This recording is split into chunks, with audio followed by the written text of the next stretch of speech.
Welcome to Academic Gain Tutorials. In this video, we will look into the differences between invoice and receipt. Both invoice and receipt are non-negotiable commercial instruments, which are used during the course of a transaction. While an invoice is a document made by the seller and issued to the buyer, so as to authorize the sale, it contains the details of the goods and contains the name and address of the parties to transaction, price, discount, date, and place of delivery. In contrast, receipt is a simple official acknowledgement that the goods or services have been received.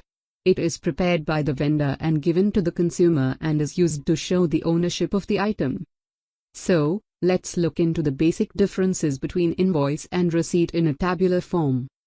Difference number 1. An invoice is a commercial document issued by the vendor to the purchaser to request payment, whereas a receipt is a document issued by the vendor to the purchaser after the final payment is done. Number 2. The significant difference between the two is that the invoice is issued prior to the payment, whereas the receipt is issued after the payment.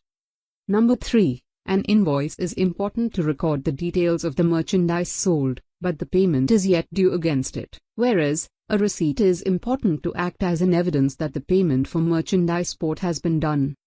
And difference number 4. An invoice contains details like quantity, unit price, invoice number, discount, taxes and total due, whereas a receipt contains details like the document contains details of buyer and commodity like quantity, price, taxes, discounts, mode and date of payment, the total amount paid, receipt number and signature of the seller or his authorized agent.